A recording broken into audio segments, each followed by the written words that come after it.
महाप्रभु श्री हरिवंश चंद्रजू महाराज की, श्री सद्गुरुदेव भगवान की जय। रसघन मोहन मूर्ति ठाकुर श्री राधा वल्लभ लाल जू, अनंतानंत सखियों की प्राण सजीवन मूरी श्री लाडली जू एवं इन युगल स्वरूपों को हृदय में नित्य नवीन रूप से दुलार करने वाले श्री सद्गुरुदेव भगवान के श्री चरणों में दंडवत प्रणाम है। जीवन का लाभ है इसी जीवन में इन्हीं नेत्रों से भगवान का दर्शन, प्रियालाल का साक्षात्कार, नित्य निरंतर तैल धारावत भगवान का अखंड चिंतन, श्री जी का अखंड चिंतन, यही जीवन का लाभ है। और यह बिना व्याकुलता के प्राप्त नहीं होता। जब तक साधन करते हुए केवल एक दिनचर्या का भाव रहता है कि हमें ये गुरु प्रदत्त दिनचर्या मिली है, हमें बस इसका निर्वहन करना है और बाकी फिर हमारा मन जो कहता है वैसा हम करेंगे, तो बहुत समय व्यतीत हो जाता है, तब जाकर के कहीं लाभ होता है। और व्याकुलता पूर्वक उपासना में लगना, जिसे कहते हैं तीव्र अभ्यास। तीव्र अभ्यास एक होता है अभ्यास, अभ्यास करना। जो उपासना मिला है, पूर्व में चर्चा हुई थी अपनी, अभ्यास से रुचि और रुचि से रति। तो अभ्यास होता है एक कि जो अपनी दिनचर्या है उसको सकुशल निर्वहन करके और फिर बैलेंस बना के चलना, कि थोड़ा सा हम विषय भी भोग लें, थोड़ा सा हंसी मजाक भी कर लें, थोड़ा सा खा पी लें भी, थोड़ा सा घूम भी लें, ऐसी भावना भी होती है। और एक होता है तीव्र अभ्यास। उस तीव्र अभ्यास के द्वारा व्याकुलता प्रकट होती है और उस व्याकुलता के द्वारा भगवत साक्षात्कार होता है। बिन रोए किन पाइया प्रेम प्यारा मीत। जब तक व्याकुल नहीं हुआ जाता तब तक बात नहीं बनती। हाँ, ये जो गुरु प्रदत्त उपासना पद्धति मिली है, उसको करते करते करते करते ये आता है हृदय में कि प्रभु के प्रति व्याकुलता प्रकट हो जाती है। लेकिन अगर शिथिलता होगी उस अभ्यास में तो बहुत समय व्यतीत हो जाएगा, यहां तक कि मन राजी कर लेगा कि श्री जी तो मिलेंगी ही, श्री जी को तो मिलना ही है, जीते जी नहीं मिलेंगी तो फिर ये प्राण जब छूट जाएंगे तब तो मिलेंगी ही मिलेंगी। और बिल्कुल अकाट्य सत्य है, गुरुदेव ने कहा है। लेकिन इसी जीवन में इन्हीं नेत्रों से वर्तमान में प्रियालाल को देखना है, अगर प्रियालाल की दिव्य लीलाओं का दर्शन करना है, अगर प्रियालाल के दिव्य चिंतन में निमग्न होना है अगर, तो उसके लिए व्याकुलता तत्मूल्य लौल्यम। श्री नारद जी ने कहा कि भगवान की प्राप्ति का क्या मूल्य है, तो कह रहे हैं लौल्य, व्याकुलता। जितनी विकट व्याकुलता होगी उतनी जल्दी भगवत प्राप्ति हो जाएगी। 70 दिन में श्री ओम प्रकाश जी को 70 दिन में भगवत प्राप्ति हो गई। छोटे से बालक थे। हमारी स्थिति कैसी है कि एक बार भी दिन में ऐसा स्मरण नहीं आता, रो करके हम श्री जी से नहीं कह पाते कि लाडली जी जीवन बीता जा रहा है, अब आप कृपा करो, अब आप मिल जाओ। ऐसा हम नहीं कह पाते। क्यों नहीं कह पाते? मन ने राजी कर लिया। मन ने क्या राजी कर लिया? कि जितना हमें मिला उतना पर्याप्त है और आगे नहीं बढ़ना, ये राजी करना हो गया। इसलिए पूर्ण व्याकुल जब चित्त होता है, कैसी व्याकुलता? श्री भाई जी श्री हनुमान प्रसाद पोद्दार जी ने तो कहा, जब किसी ने पूछा कि भगवत प्राप्ति कब होगी, कब भगवान के दर्शन होंगे, कब ऐसी योग्यता आ जाएगी जब भगवान के दर्शन और हम माने कि अब होने वाले हैं, तो भाई जी महाराज ने कहा कि जैसे किसी व्यक्ति को नदी में ले जाया जाए और नदी में डुबकी लगाई जाए उसकी, और ऊपर से उसका सर पकड़ लिया जाए, फिर थोड़ी देर तो वो रुक सकता है, 1-2 मिनट 3 मिनट, 3 मिनट भी बहुत होते हैं, 1-2 मिनट रुक सकता है, उसके बाद व्याकुल हो उठेगा। ऊपर उठने के लिए, पानी से बाहर निकलने के लिए व्याकुल हो उठेगा। ऐसी व्याकुलता जब होती है तब भगवत साक्षात्कार होता है। ऐसी व्याकुलता, अब प्राण छूट जाएंगे अगर भगवान नहीं मिले तो। दरस बिन दूखन लागे नैन। अभी तो नैन कहाँ दुख रहे हैं, अभी तो नैन आनंदित हैं, हमारे नेत्र आनंदित हैं संसार की चकाचौंध देखने के लिए। अभी तो नेत्र हमारे आनंदित हैं इस संसार की अनेक अनेक प्रकार के भोगों को देखने के लिए। अभी तो हमारी इंद्रियां लालायित हैं अनेक प्रकार के भोग भोगने के लिए। लेकिन श्री मीरा जी कह रही हैं दरस बिन दूखन लागे नैन। अब मेरे नेत्र दुख रहे हैं। क्या, क्यों दुख रहे हैं? बोले अभी दर्शन नहीं हुआ। जब से तुम बिछुरे पिए प्यारे, कबहू न पायो चैन। कभी भी मैंने चैन प्राप्त नहीं किया, आनंद प्राप्त नहीं किया जब से आप मुझसे बिछुड़े हो। ये व्याकुलता, हमारी व्याकुलता ही उनको बंधन में डालेगी हमारे समक्ष लाने के लिए। हमारी व्याकुलता ही, हमारी जितनी तीव्र व्याकुलता होगी उतनी जल्दी भगवान का अनुभव होगा। भगवान से हम प्रार्थना करें कि विषयों के प्रति, विषयों का चिंतन हमारे हृदय से हटे और उनके चिंतन का प्रादुर्भाव हो। तो जिनका हम श्रवण करते हैं जिनके विषय में, और जिनका हम कथन करते हैं जिनके विषय में, उनसे मिलने की लालसा जागृत हो ही जाती है। कल भी था सिद्धांत में कि जिनके बारे में हम सुनेंगे और जिनके बारे में सोचेंगे और जिनके बारे में कहेंगे, उनसे मिलने की लालसा जागृत हो जाएगी। यही विषयों के प्रति है। जिन विषयों के बारे में हम सुनेंगे कि अमुक जगह जाओ, बहुत अच्छी जगह है, वो बहुत सुंदर सुंदर वहाँ पे फव्वारे हैं और ये है और वो है, अच्छी अच्छी जगह है और आप वहाँ जाओ बड़ा आनंद मिलेगा। तो सुना, फिर उसका चिंतन हुआ, फिर उसकी कल्पनात्मक झांकी बनी कि ऐसा ऐसा हो सकता है, तो फिर तीव्र लालसा जागृत हो गई कि अब कुछ भी हो जाए लेकिन जाना है उधर। यही विषयों के प्रति और यही भगवान के प्रति ऐसी भावना प्रकट हो जाए अगर, कि उनके बारे में ही सुने, उनके बारे में ही सोचें और उनके बारे में ही कहें, तो ऐसा हो ही नहीं सकता कि उनके मिलन की चाह के बिना हम रह सके। चाह दृढ़ प्रकट हो ही जाएगी कि हमें प्रभु मिले, हम प्रभु को एक बार देखें, एक बार देखें वो कैसे हैं, एक बार देखें उनका करुणा वरुणालय स्वभाव कैसा है, एक बार तो हम दर्शन करें। ये लालसा जब तक प्रकट नहीं होती है तब तक भगवत साक्षात्कार नहीं होता। इसलिए सावधानी यह रखनी है अपने जीवन में कि हमारा मन हमें राजी ना करने पाए। हम जिस स्थिति में हैं उस स्थिति में रह करके राजी ना करने पाए हमें। जहां मन ने राजी किया वहां हम मार्ग से विलग हो जाएंगे। दूसरी तरफ इसी विषय में एक बात और महापुरुष जन कहते हैं कि राजी ना हो तो निराशा भी ना लाएं, क्योंकि अगर निराशा लाएंगे कि हम तो इस मार्ग के योग्य ही नहीं हैं, तो मार्ग छूटने का भय है कि जब हम इस योग्य नहीं हैं तो फिर जिस योग्य हैं उधर चलें।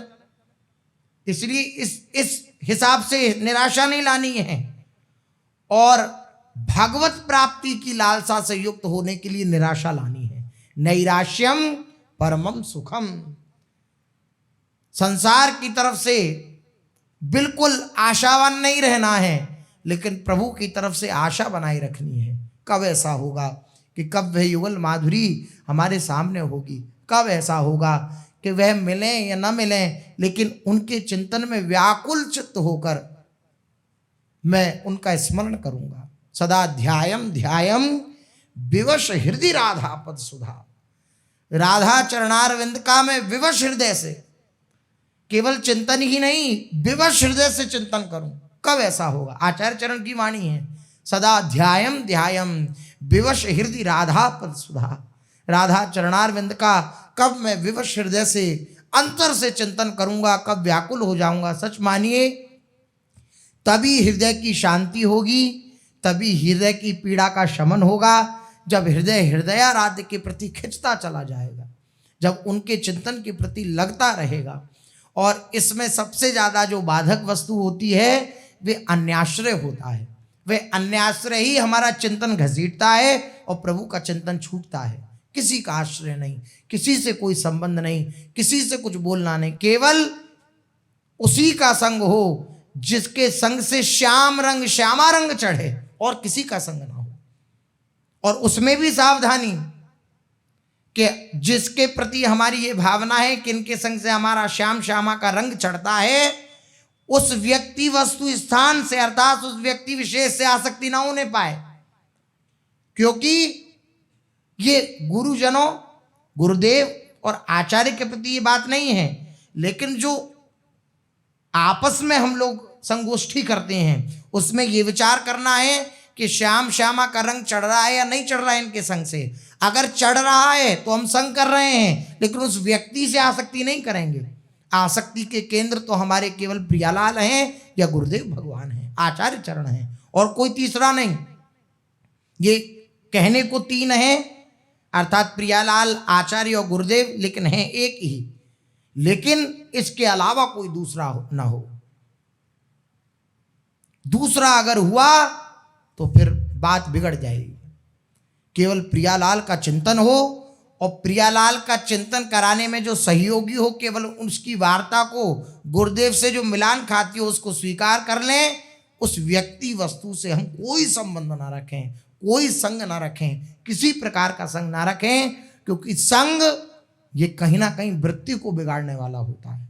वृत्ति बिगड़ जाती है, कुछ ना कुछ शास्त्र विरुद्ध, गुरु विरुद्ध करा ही देगी वे वृत्ति, वे बुद्धि, जब किसी का संग करेगी तो ये सावधानी रखनी है। हमारे चिंतन में जब हम प्रियालाल का चिंतन करने बैठ रहे हैं तो हमारे चिंतन में क्या क्या आता है?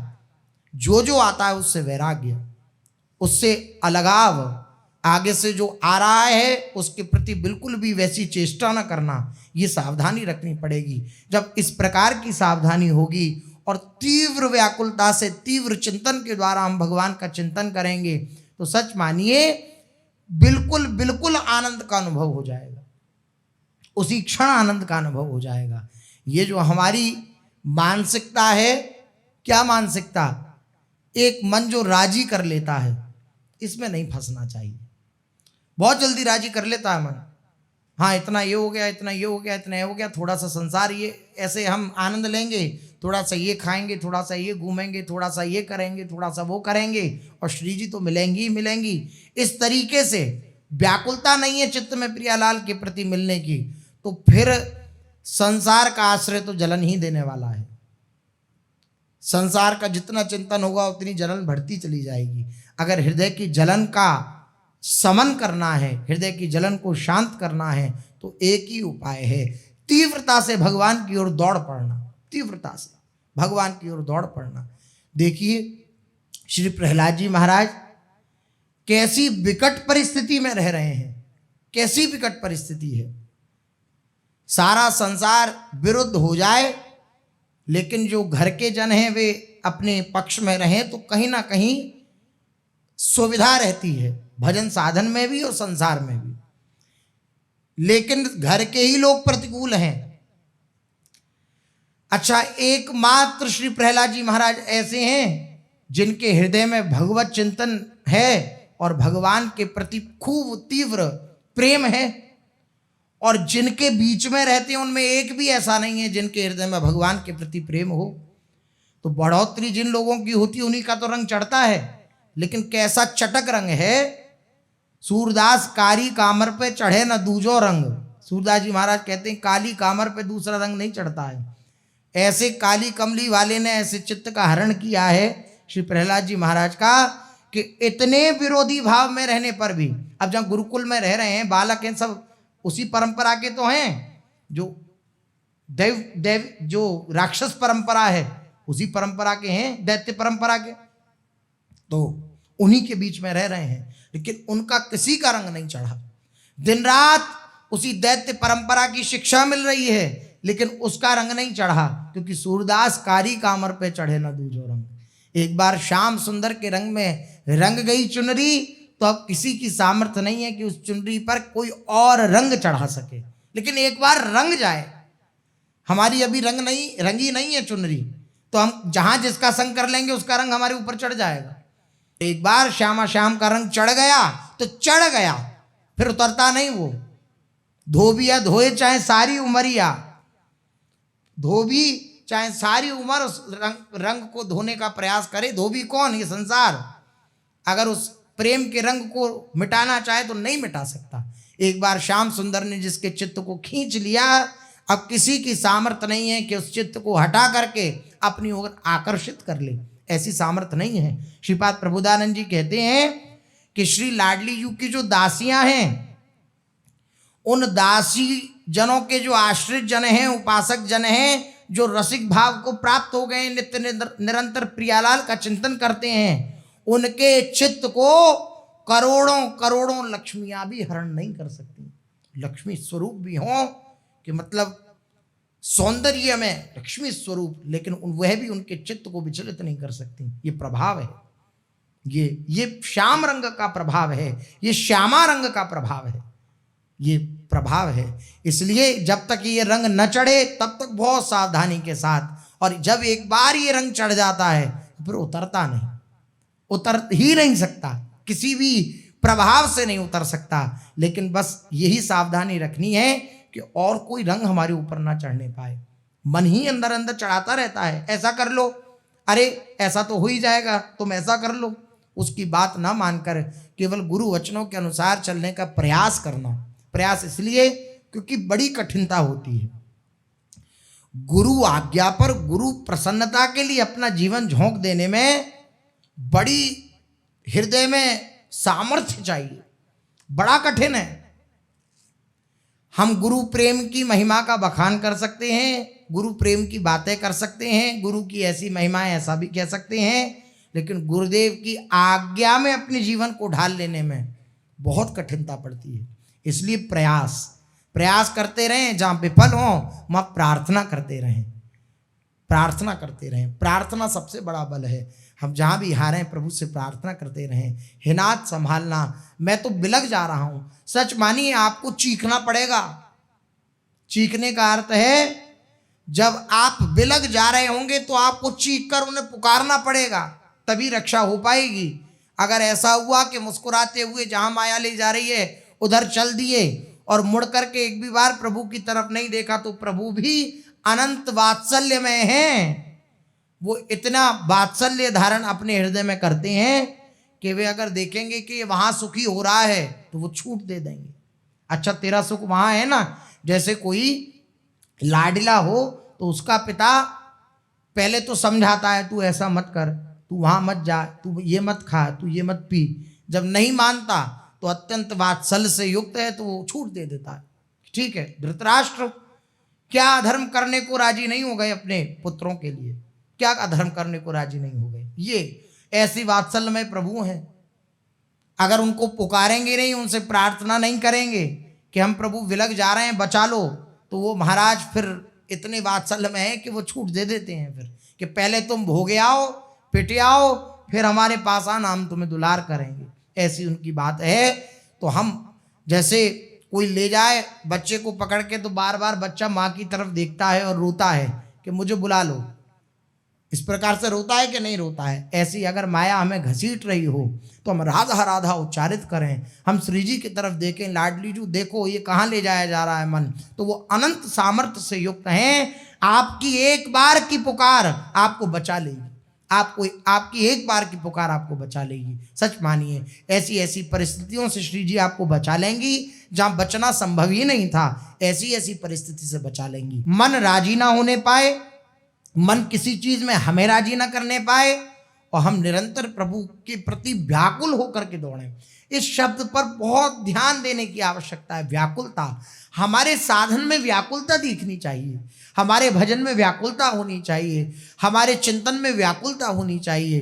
तभी हम अखंड चिंतन कर पाएंगे प्रियालाल का, तभी हमें प्रियालाल का साक्षात्कार हो पाएगा जब हमारे जीवन में व्याकुलता होगी। व्याकुलता पर विशेष हमें ध्यान देना चाहिए कि हम जो साधन भजन कर रहे हैं, हम जो सेवा कार्य कर रहे हैं, उसके साथ हमारे चित्त में व्याकुलता प्रभु से मिलन की है या नहीं है। जब नहीं हो तो प्रभु से प्रार्थना करिए, तो प्रभु के पास एक दिव्य औषधि है व्याकुलता प्रकट करने की। वो दिव्य औषधि है प्रतिकूलता। प्रतिकूलता ऐसी दिव्य औषधि है कि प्रभु के मिलाने की व्याकुलता हृदय में प्रकट कर देती है। जब देखता है कि संसार में कोई मेरा नहीं, कोई पूछने वाला नहीं, तो क्योंकि आश्रित है, शरणागत है, प्रियालाल का निर्जन है, तो वो दौड़ पड़ता है प्रभु की तरफ। तो प्रार्थना से प्रभु प्रतिकूलता देंगे। आप प्रार्थना जब करेंगे कि नाथ मेरा मन तो उधर जाने का कर रहा है, लेकिन नाथ मुझे बचाना, उधर नहीं जाना, कैसे भी करके मुझे अपनी चरणों में ही रखना। तो प्रभु फिर प्रतिकूलता रूपी औषधि देंगे कि इस औषधि को पाओ, इस औषधि को पाते ही थोड़ी देर में तुम्हें इसका असर दिखने लगेगा। क्या असर दिखने लगेगा? कि तुम मेरी तरफ बढ़ने लगोगे और तीव्रता से बढ़ने लगोगे। बस प्रतिकूलता के समय जो पूर्व सावधानी बताई, अन्याश्रय ना हो। किसी और का आश्रय होगा तो जो प्रतिकूलता होगी आप उससे जाकर के कहेंगे, देखो हमारे संग ऐसा हुआ, देखो उसने हमारे संग ऐसा किया, देखो वो हमारे संग ऐसा करता है या करती है। इस प्रकार की बात जब हम करेंगे तो फिर जो बात हमें श्री जी से करनी थी वो हम दूसरे से कर बैठे, तो सब ठाकुर जी कहेंगे हमारी औषधि में तुमने अपत्य कर लिया, अपत्य कर लिया। जो हमने कहा था कि ये नहीं खाना पीना, वो खा पी लिया तुमने। क्या किसी और का आश्रय नहीं लेना था, वो ले लिया। अब हमने प्रतिकूलता दी, उसका असर तुम पर नहीं होगा। क्यों नहीं होगा? क्योंकि तुमने किसी और का आश्रय ले लिया। कोई ना हो हमारा पूछने वाला। फिर भगवान फिर और कड़वी औषधि देते हैं। क्या? अब किसी से बात करने योग्य नहीं छोड़ेंगे। कोई भी व्यक्ति देखेगा तो तुम्हारे सामने आकर के मुंह मोड़ के दूसरी जगह चला जाएगा। ऐसी स्थिति पैदा कर देंगे। भगवान की शरण में है, नकली से बनाऊं असली, ये उनका प्रण है कि मैं अपने भक्त को नकली से असली बनाता हूं, तो वो किसी प्रकार से भी असली बनाएंगे। हम उनसे प्रार्थना करते रहें और तीव्र व्याकुलता से अपने साधन में लगें। जब तीव्र व्याकुलता से लगेंगे तो हमें आनंद का अनुभव होने लगेगा, प्रियालाल के चिंतन में डूबने लगेंगे। तीव्र व्याकुलता में पता है क्या होता है? तीव्र व्याकुलता में न किसी से राग करने की इच्छा होती, न किसी से द्वेष करने की इच्छा होती। कोई चार गाली दे जाए तो कोई, अब तीव्र लालसा है किसी की फ्लाइट छूट रही हो और उसे जाना है एयरपोर्ट, अब रास्ते में खूब गाली गलौज हो जाए, खूब लड़ाई झगड़ा हो जाए, तो वो क्या कहेगा कि अब तुमसे क्या लड़ाई झगड़ा करें, हम लेट हो रहे हैं। बस ऐसी तीव्र लालसा प्रियालाल से मिलने की। कोई गाली दे दे, कोई अपमान कर दे, कोई सम्मान कर दे, है कोई जा रहा हो, अब खूब उससे माला चुनरी उड़ाई जाए, वो कहेगा महाराज हमारी फ्लाइट उड़ने वाली, हमें जाने दो। बस ऐसी बात कि जीवन की श्वास पता नहीं कब निकल जाए। मैं अगर किसी सम्मान में या अपमान में फंसूंगा तो मेरी श्वासें व्यर्थ जाएंगी और ये श्वासें पता नहीं कब छूट जाएं। मुझे प्रियालाल का चिंतन करना है। तीव्र व्याकुलता में न किसी से राग हो पाता है, न किसी से द्वेष हो पाता है। सूदो चले आपने धर्म रसिकन सु प्रीतम कहे, ऐसी उसकी स्थिति हो जाती है। वो सीधे सीधे अपने जो प्रेम धर्म है उस पर चलता है। न काऊ सो बोले वो, न कोऊ व्यवहार, अपनी कुंवरी किशोरी को जियत निहार निहार, ये उसकी स्थिति हो जाती है। चलते हैं महाप्रभु श्री हरिवंश चंद्रजू महाराज के आश्रित जनों की चर्चा अपने लोग कथन श्रवण कर रहे हैं, जिसमें श्री गंगाबाई जी और श्री यमुनाबाई जी का चरित्र अपने लोग कथन श्रवण कर रहे हैं। कैसे श्री गंगाबाई और श्री यमुनाबाई जी के जीवन में प्रतिकूलता आई और वह प्रतिकूलता प्रियालाल से मिलाने वाली बन गई। ये प्रभाव है, ये प्रसाद है प्रतिकूलता का। कहीं जाए तो प्रसाद मिलता है ना, बोले ये प्रसाद है प्रतिकूलता का। क्या प्रसाद है? कि प्रियालाल की समीपता प्रकट हो जाती है, समीपता मिल जाती है प्रतिकूलता से। कैसी प्रतिकूलता आई? माता पिता पहले पधारे, अभिभावक जन पूरे पधार गए, कहीं कोई नहीं रहा, खाने पाने की व्यवस्था नहीं रही। मनोहर दास जी ने उनकी रक्षा करी, खान पान की व्यवस्था करी, उन्हें अपना जो गुण था वह दिया, सबको संगीत कला सिखाई। और उसके पश्चात कैसी स्थिति आई कि जो मनोहर दास थे, जो उनकी रखवाली करते थे, वो भी पधार गए। उनकी भी मृत्यु हो गई ज्वर के कारण। पूर्व में अपने लोगों ने चरित्र श्रवण किया ही है। अब जब ऐसी स्थिति देखी श्री गंगाबाई श्री यमुनाबाई जी ने कि चारों तरफ हम देख रही हैं, जिसका हम आश्रय ले रही हैं वही हमसे विलग हो जा रहा है, वही छूट जा रहा है, ये चेत लाना पड़ेगा। ये हम जहां हैं ना, जिस स्थिति में हैं, हमारे संग भी ये सब परिस्थितियां आती हैं। हम जहां हैं ना वहीं ये सब परिस्थितियां आती हैं। जिनके साथ हम कल तक खेलते खाते थे, जिनके साथ हम कल तक खेलते खाते थे, आज उनकी अर्थी उठ रही है। ऐसा भी देखने को मिलता है। लेकिन यही बड़ी विडंबना है कि ये सब युधिष्ठिर जी महाराज ने ये बात कही कि 2400 घंटे मृत्यु हो रही है किसी ना किसी की, और लोग देख रहे हैं, फिर भी जीने की आशा बनाए हुए हैं और भोगों की आशा बनाए हुए हैं। यही सबसे बड़ा आश्चर्य है। ये सबसे बड़ा आश्चर्य है कि संसार मर रहा है, हम देख रहे हैं आंखों से, लेकिन हमें ये चेत नहीं आ रहा कि हम भी मरेंगे, हमारी भी मृत्यु होगी, ऐसा चेत नहीं आ रहा। ऐसा यही भगवान की माया है विचित्र। और सत्संग के प्रभाव से चेत आता है। बिनु सत्संग विवेक ना हुई, विवेक जागृत नहीं होता बिना सत्संग के। परमानंदास जी महाराज का सत्संग श्री गंगाबाई और श्री यमुनाबाई जी को प्राप्त है, क्योंकि परमानंदास जी मनोहर दास जी के पास जाया करते थे पदादी सुनने, और ये जो छोटी छोटी कन्याएं थी इनको ज्ञान वैराग्य का उपदेश दिया करते थे परमानंदास जी। तो सत्संग प्राप्त था। अब जैसी प्रतिकूलता जीवन में प्राप्त हुई श्री गंगाबाई श्री यमुनाबाई जी के, तुरंत उनका चित्त दौड़ा प्रभु की तरफ कि मैं यहाँ जिनका आश्रय लेती हूँ वे छूट जाता है, वो मुझसे दूर हो जाता है। ऐसा कौन है जिसका साथ कभी न छूटे, त्रिकाल में भी कोई उसका साथ न छुड़ा सके? ऐसा कौन है? तो एकमात्र प्रभु ही ऐसे हैं। प्रभु का साथ कोई नहीं छुड़ा सकता।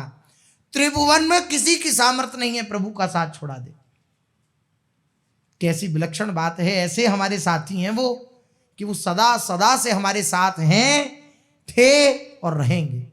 हम बस उनके सन्मुख हो जाएं तो हमें अनुभव में आने लगेगा कि वे हमारे साथ हैं, थे और रहेंगे। सोच विचार किया गंगा यमुनाबाई जी ने, और संसार को असत्य समझकर, असार समझकर इस संसार का परित्याग करके वृंदावन पहुंची। श्री परमानंदास जी का दर्शन किया, परमानंदास जी के चरणों में प्रणाम किया और प्रार्थना करी कि अब इस संसार को छोड़ करके, इस संसार से विलग होकर के श्री प्रियालाल के चिंतन में लगना चाहते हैं। विकट व्याकुलता इनके जीवन में गुरु प्राप्ति की।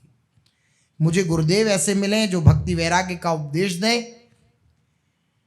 साष्टांग प्रणाम किया।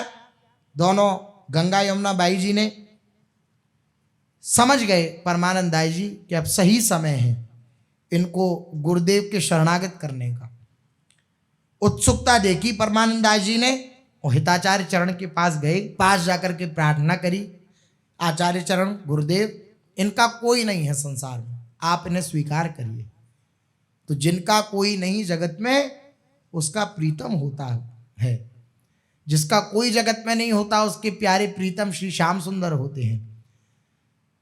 आचार्य चरण ने कहा ठीक है, नाम दीक्षा प्रदान करी, रसरीति बतलाई, और जब उस नाम जप के प्रभाव से और रसरीति के प्रभाव से ये अनन्य हो गई तब दीक्षा प्रदान करी, निजमंत्र प्रदान किया। श्री आचार्य चरण ने, इन दोनों ने मनोहर दास जी की जो समग्र संपत्ति थी, संचित धन था, 30,000 रुपये जो लगभग दिए गए थे, उस 30,000 रुपये की जो धन संपत्ति थी वो लेकर के आई थी कि गुरु चरणों में, संत सेवा में, हरि सेवा में इन्हें लगा देंगे। तो मनोहर दास जी का समग्र संचित धन श्री हितजू महाराज को इन्होंने अर्पित करना चाहा। दर्व मनोहर ने जो दियो, कथा सहित सुनिवेदन कियो।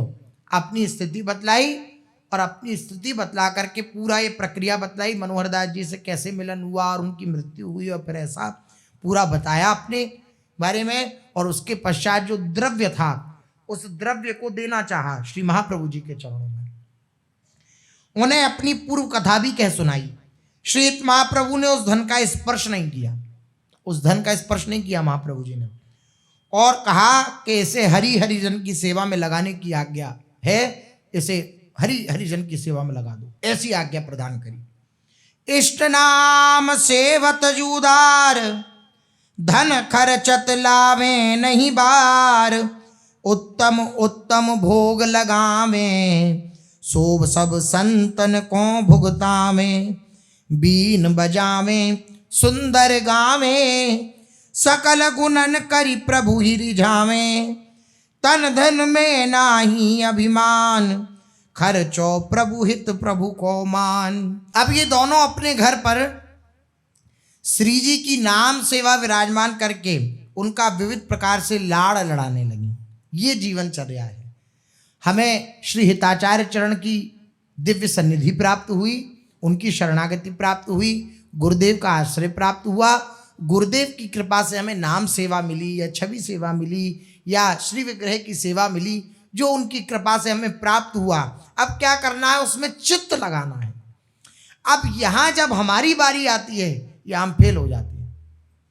गुरु इष्ट कृपा, आचार्य कृपा तो भरपूर हो गई, उनका जो निज जीवन था उन्होंने प्रदान कर दिया, नाम निज जीवन था, मंत्र निज जीवन था, वे सब प्रदान कर दिया।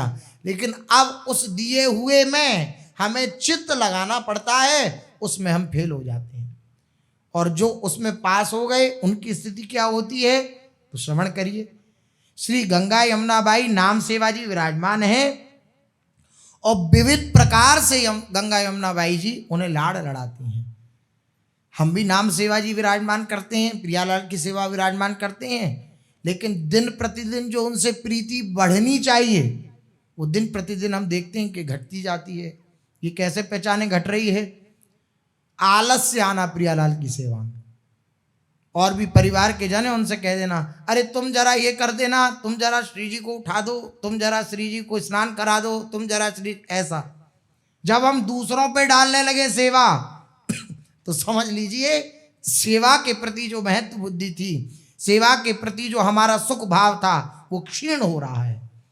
हम सांगोपांग सेवा अपराधों से बचते हुए प्रियालाल की सेवा करेंगे तो निश्चित रूप से हमें सेवा का लाभ मिलेगा। सेवा अपराध की किसी दिन चर्चा करेंगे, 32 सेवा अपराध होते हैं। नाम सेवा विराजमान करके इन्होंने विविध प्रकार से उनको लाड़ लड़ाया। इन्हें सेवा के निमित्त धन खर्च करने में किसी प्रकार की कोई हिचकिचाहट नहीं होती थी। ऐसा नहीं कि श्री ठाकुर जी विराजमान करे और चिनौरी का भोग लगा दिया 24 घंटे में, ऐसा नहीं है। चीनी का भोग लगा दिया, चिनौरी का भोग लगा दिया, एक जल का गिलास रख दिया, ऐसा नहीं होती है सेवा। सेवा आत्मवत होती है।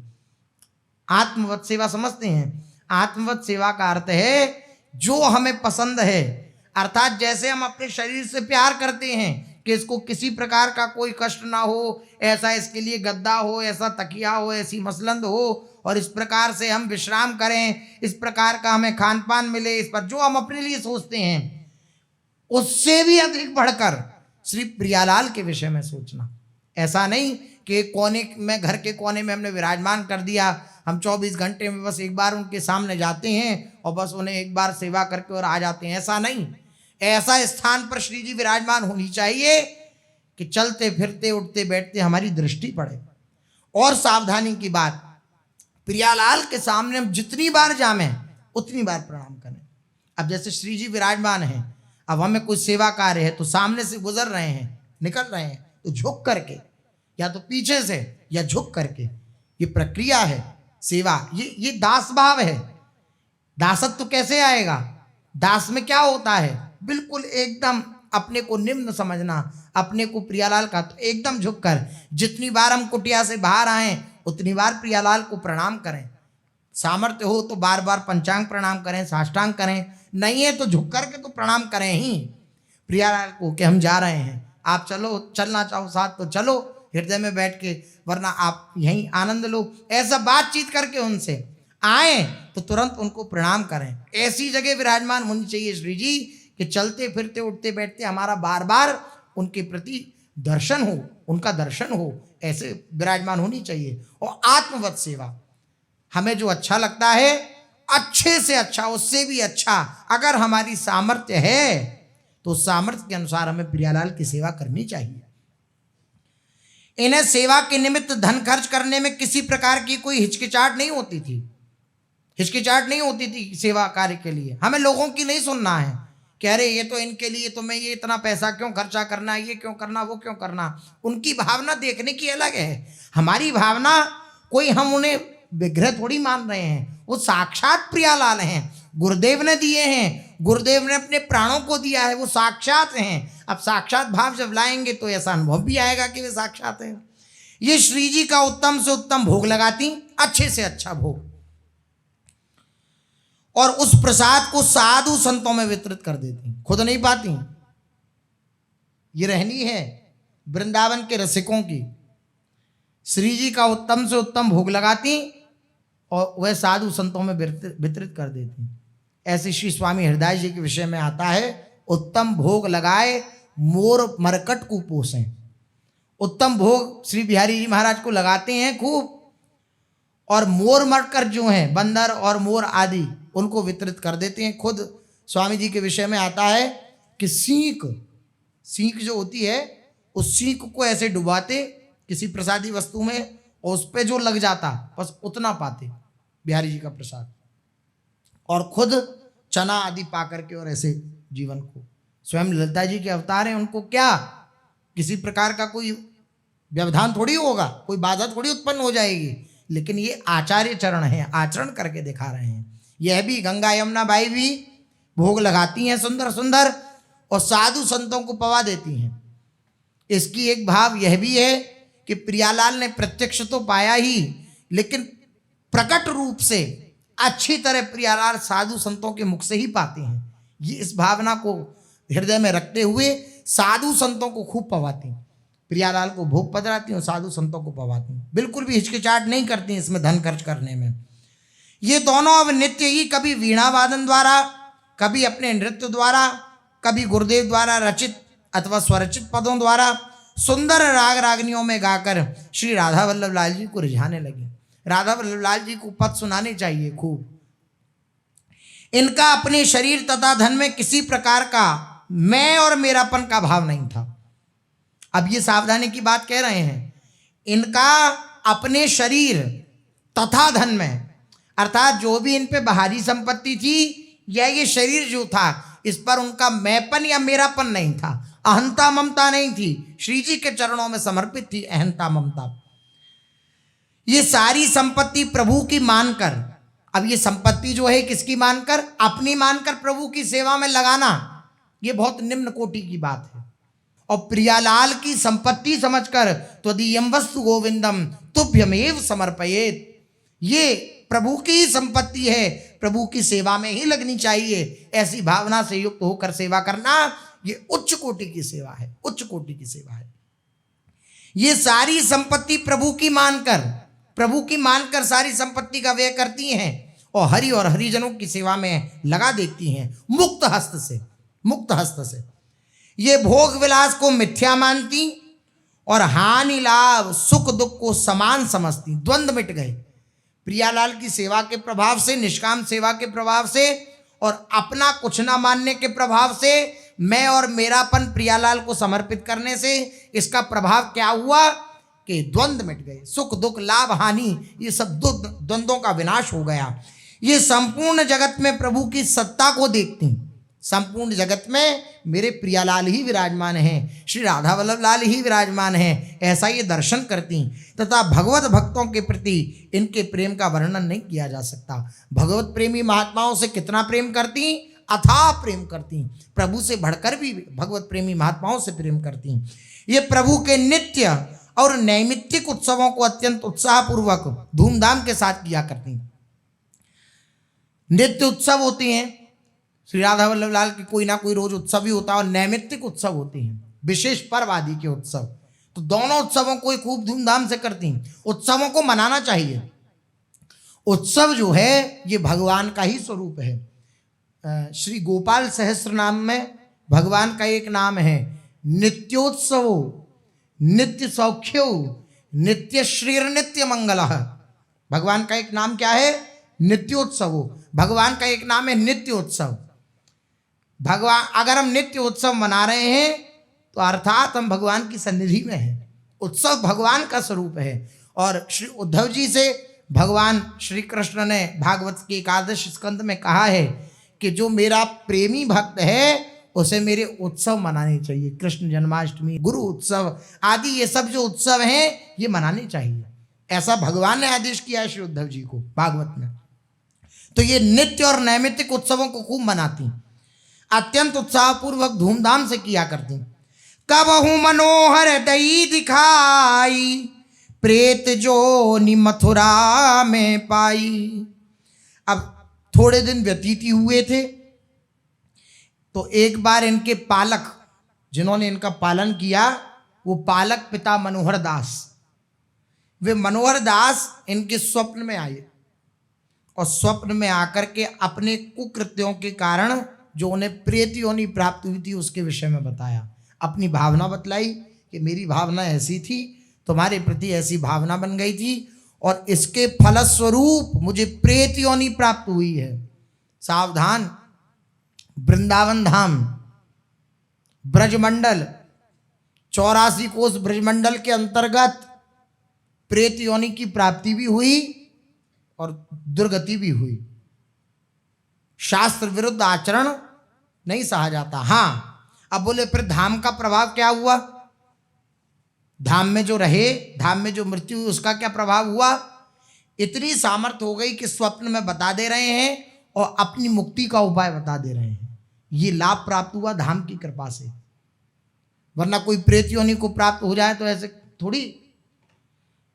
धाम की कृपा से ये लाभ प्राप्त हुआ, संत की कृपा से, अर्थात गंगा यमुना बाई संत हैं, साध्वी हैं, इनकी कृपा से ये लाभ प्राप्त हुआ कि आए स्वप्न में मनोहर दास और उन्होंने कहा मैं अपने कुकृत्यों के कारण प्रेत योनि को प्राप्त हुआ हूं। तुमने मेरे धन का सदुपयोग करते हुए उसे सत्कर्म में लगाकर बहुत अच्छा किया। अच्छा किया तुमने, सत्कर्म में उसे लगाया। अब मैं तुमसे एक प्रार्थना करता हूं। तो तुरंत गंगा यमुना बाई स्वप्न में ही वार्ता, कहा कि कहिए, आज्ञा करिए, आप कैसा क्या चाहते हैं? मैं ये चाहता हूं कि तुम अपना चरण धोवन मुझे पिलाओ, अपना चरणामृत मुझे पिलाओ,